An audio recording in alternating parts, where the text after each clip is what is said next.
Hello दोस्तों, आज हम बनाएंगे पानी से गुलाब जामुन। बहुत ही अलग और हटके ये रेसिपी लेकर आई हूँ मैं आप सभी के सामने। यहाँ हम पानी से गुलाब जामुन बनाएंगे। बहुत ही टेस्टी रेसिपी है। आप एक बार बनाएंगे तो बार बार बनाएंगे ये रेसिपी। पानी से गुलाब जामुन बनाने के लिए हमें चाहिए सबसे पहले गाजर। 2 से 3 गाजर हमें चाहिए। इसके छिलके को हमें उतार लेना है। इस तरह से मैं पील कर रही हूँ, इस तरह से आप छिलका उतार लीजिए। ये गुलाब जामुन बनाने के लिए हमने यहाँ पर कोई भी मैदा या फिर मावा या फिर दूध का इस्तेमाल नहीं किया है। बिना इन 3 चीज़ों के भी गुलाब जामुन आप घर में आराम से बना सकते हैं। बहुत ही सॉफ्ट स्पॉन्जी गुलाब जामुन बनते हैं। एक बार ज़रूर बनाइए इस तरह से गुलाब जामुन।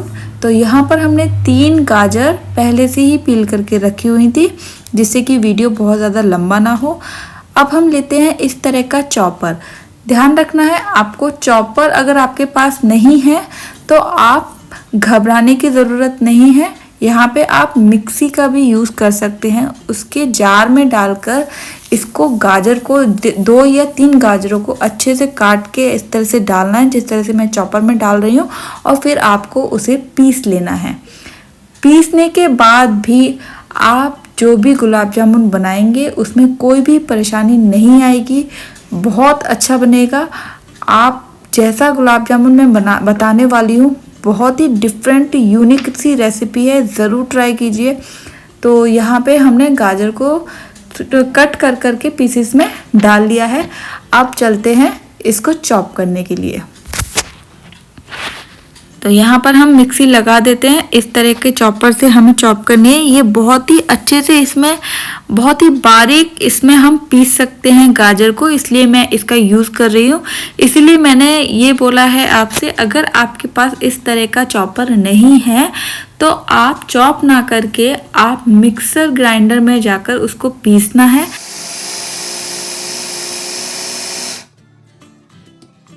अब आप देख सकते हैं ये कितना महीन पिस चुका है, बहुत ही बारीक पिसा है। तो इसको पकाने में बिल्कुल भी टाइम नहीं लगेगा। इसको हम निकाल लेते हैं एक प्लेट के ऊपर। और आप देख सकते हैं कितना बारीक ये पिस गया है। तो इस तरह से आपको इसको पीस लेना है। गाजर को आप मिक्सी में पीस सकते हैं आराम से। अब इसको निकाल लेते हैं प्लेट में।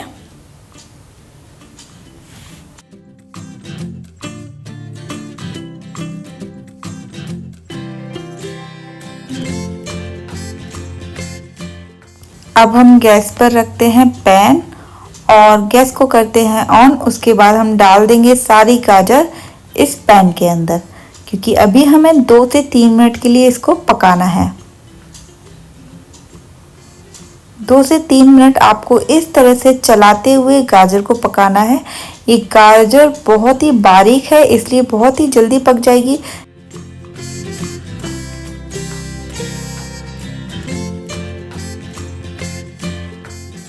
चलिए अब नेक्स्ट स्टेप फॉलो करते हैं। उसके लिए हमें लिया है आधी कटोरी रवा यानी कि सूजी, और आधी कटोरी हमने 2 दिन की ये मलाई ली है, दूध की गाढ़ी मलाई। 2 दिन की या 3 दिन की आप मलाई ले सकते हैं। बस ये 2 चीज़ें हमें इसमें चाहिए।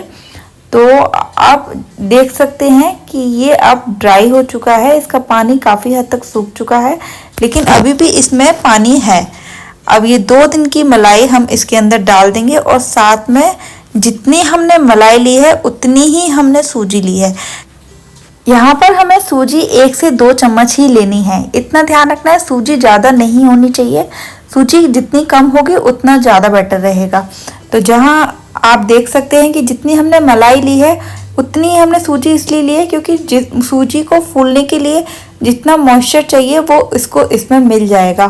तो ध्यान रखना है, सूजी बहुत ज़्यादा नहीं लेनी है, एकदम हार्ड हो जाएगा, इसलिए आपको सूजी कम ही रखनी है। तो इसको आप चलाते हुए कम गैस पर इसको सूजी को आपको अच्छे से पका लेना है। 2 से 3 मिनट में सूजी मॉइस्चर सारा ले लेती है और आराम से वह सॉफ्ट हो जाएगी। अब इसके ऊपर हम डालते हैं 1 से 2 चम्मच चीनी के। बहुत ही कम मिठास अभी हमें इसके अंदर चाहिए, बहुत ज़्यादा चीनी का यूज़ अभी नहीं करना है। बस इसको इस तरह से चलाते हुए हमें सूजी को पकाना है। इसको बिल्कुल भी छोड़ना नहीं है वरना सूजी चिपक जाएगी तले से। तो इसको इस तरह से चलाते रहना है, 2 से 3 मिनट तक इसको चलाना है और फिर गैस बंद कर देनी है और इसको ठंडा होने के लिए अब यहाँ पर हमें रख देना है। आप देख सकते हैं अच्छे से सूजी फूल चुकी है, एक डो जैसा बनकर तैयार हो गया है। तो बस इतना ही हमें इसको पकाना है कि आपको जब ये लगे कि ये एक डो के रूप में, मतलब कि जिस तरह से हम आटा बनाते हैं उस तरह से ये एक तैयार हो गया है, तो बस उतना ही पकाना है। उसके बाद गैस बंद कर देनी है और इसको किसी फ्लैट सरफेस पर निकाल लेना है।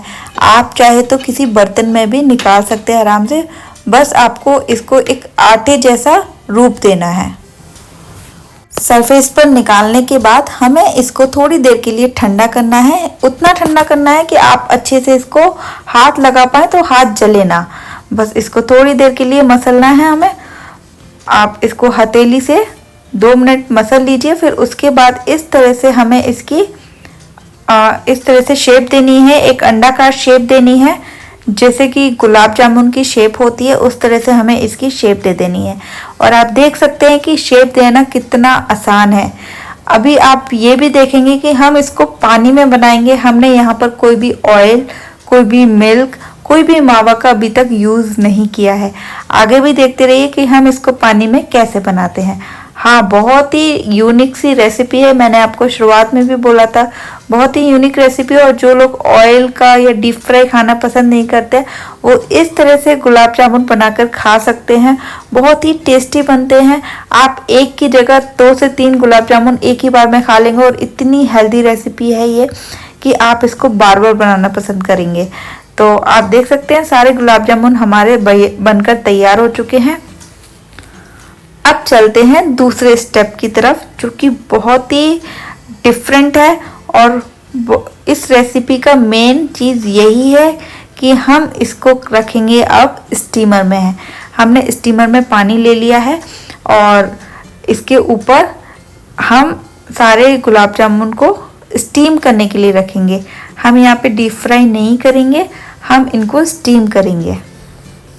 तो सारे गुलाब जामुन को इसके ऊपर इस तरह से लगा देना है और अब इसको कवर करके 10 से 12 मिनट के लिए इसको छोड़ेंगे। 10 से 12 मिनट बाद आप देख सकते हैं कि गुलाब जामुन अच्छे से अंदर तक पक चुके हैं। अब क्या करना है, नेक्स्ट स्टेप की तरफ चलते हैं। आप देख सकते हैं कि गुलाब जामुन हमारा अच्छे से पक चुका है, एक ऊपर अच्छी सी शाइन इसके ऊपर आ चुकी है।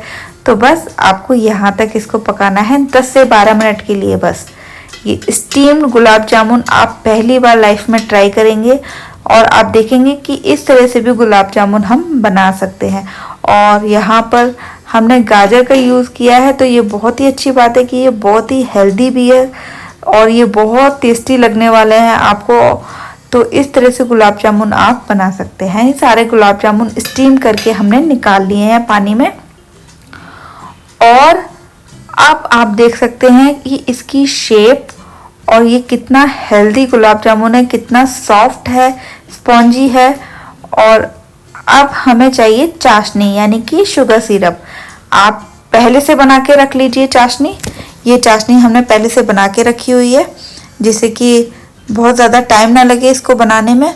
इस तरह से चाशनी आप बना के रख लीजिए। अगर चाशनी की रेसिपी चाहिए तो आप मुझे कमेंट बॉक्स में लिख सकते हैं, मैं चाशनी की रेसिपी अलग से डाल दूंगी। बस चाशनी हमने निकाली है, 2 तार की चाशनी है, थोड़ी सी गाढ़ी चाशनी है ये। तो मैं आपको चाशनी की रेसिपी में ये भी बता दूंगी कि 1 तार की और 2 तार की चाशनी क्या होती है। अब इसको हम 1 घंटे के लिए ढककर छोड़ देंगे जिससे कि चाशनी अंदर तक इसके भर जाए। और आप देख सकते हैं हमारे गुलाब जामुन पूरी तरह से बनकर तैयार हो चुके हैं। अभी आधा ही घंटा हुआ है, लेकिन जितनी देर ये गुलाब जामुन चाशनी में पड़े रहेंगे इसके अंदर तक चाशनी अंदर तक चली जाएगी तो एकदम बहुत ही स्पॉन्जी और बहुत ही जूसी गुलाब जामुन बन जाएंगे। तो इस तरह से आप घर में गुलाब जामुन बना सकते हैं। बहुत ही हेल्दी तरीके से आप गुलाब जामुन बना सकते हैं। और जो लोग फिट रहना चाहते हैं, हेल्दी रहना चाहते हैं, उनके लिए तो ये मिठाई बहुत ही अच्छी है, जिसमें हमने बिल्कुल भी ऑयल का यूज़ नहीं किया है और बहुत ही हेल्दी इंग्रेडिएंट्स हमने यहाँ पर यूज़ किए हैं। जब ये मिठाई मैं बना रही थी तो मुझे भी इतनी खुशी हो रही थी ये मिठाई बनाने में कि मैं कुछ नया और हेल्दी बना रही हूँ। जो लोग मीठा खाना पसंद करते हैं लेकिन सिर्फ ऑयल और मैदा की वजह से पीछे हट जाते हैं, तो उन लोगों के लिए ये मिठाई बहुत ही अच्छी है और आप ज़रूर बनाइए। बहुत टेस्टी मिठाई है, तो इसको एक बार ज़रूर ट्राई कीजिए। और अगर आपको मेरी ये रेसिपी पसंद आए तो प्लीज़ लाइक, सब्सक्राइब और फॉलो कीजिए। Thank you.